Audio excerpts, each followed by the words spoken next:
Hello and welcome back. We are in Revelation 10, part 3 today, so we're starting in verse 8. Then the voice that I heard from heaven spoke to me once more. Of course, this is John speaking. Go take the scroll that lies open in the hand of the angel, the one who is standing on the sea and on the land, that we were just talking about in all this. So I went to the angel and asked him to give me the little scroll. He said to me, take it and eat it. I guess it would have to be a little in order for him to eat it, right? Take it and eat it. It will turn your stomach sour, but in your mouth it will be as sweet as honey. I took the little scroll from the angel's hand and ate it. It tasted as sweet as honey in my mouth, but when I had eaten it, my stomach turned sour. Then I was told, you must prophesy again about many peoples, nations, languages, and kings. Okay, normally it says peoples, nations, languages, and tribes, but here it doesn't say tribes, it says kings. Just a small little side note. But let's look at some other verses and passages in that talk about the bitterness, the honey and the bitterness. So Ezekiel 2 says, you must speak my words to them, whether they listen or fail to listen, for they are rebellious. But you, son of man, listen to what I say to you. There we go. Do not rebel like that rebellious house. Open your mouth and eat what I give you. And I saw a hand stretched out to me. In it was a scroll which he unrolled before me. On both sides of it were written words of lament and mourning and woe. And he said to me, Son of man, eat what is before you, eat this scroll, then go and speak to the house of Israel.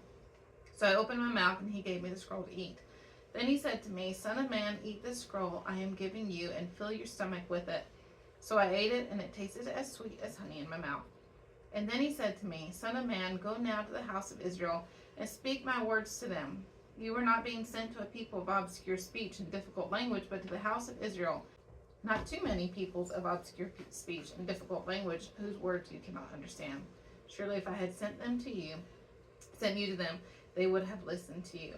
Okay, so here he's also saying he's reading this scroll, then he's eating it, and it is sweet to his mouth. I'm having trouble with my words right now. Then we turn over to Jeremiah 15. Wait. Before we jump over there. Y'all saw me look at the camera and smile because I just connected something. Where is Ezekiel when he's eating this scroll? Was this one in the tabernacle? Sorry. No, he's not in the tabernacle. He is at the Kabar Canal, which is right next to the temple, like right in front of the temple of the Babylonian gods. Oh, that's right. Yeah. I forgot about that. So this is where Yahweh shows up on his flaming chariot throne, right over top of the house of the Babylonian gods.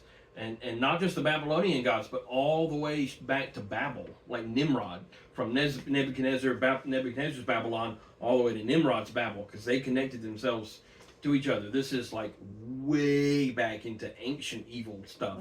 And God is putting his throne over top of these gods, going, I am the boss, not you. Here, Ezekiel, eat this so that you can speak judgment against these fallen gods.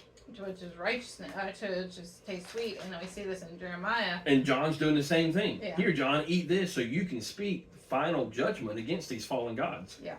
And then, actually, it was a different passage that I was thinking of. I think it was Psalms. First, Psalms 19. They are more the fear of the Lord is pure, enduring forever. The ordinances of the Lord are sure and altogether righteous. They are more precious than gold, than much pure gold. They are sweeter than honey from the comb. So these are his ordinances, and the fear of God is sweet to those who are in God, but bitter to those who are not. Remember, if it's in the Bible and it's little, and it's weird, it's important. I mean, a scroll that's yummy to taste and bitter to stomach is in the Old Testament and the New Testament. Well, I bet that's connected. What are they doing? And sure enough, they're connected. They're doing the same thing. Well, then we read in Jeremiah 15:16, when your words came, I ate them. They were my joy and my heart's delight, for I bear your name, O Lord God Almighty.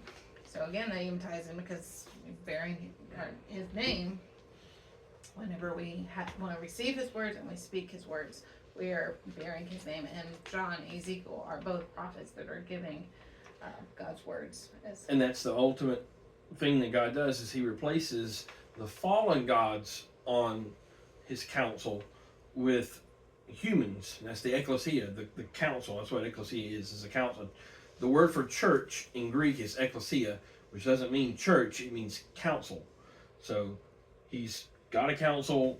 Michael and Gabriel, the unfallen princes, are there, but there's a whole lot of fallen princes, these false gods of the nations. And Jesus is saying, hey, humans, I want you to be on this council with me and my other pals here, the rest of my family.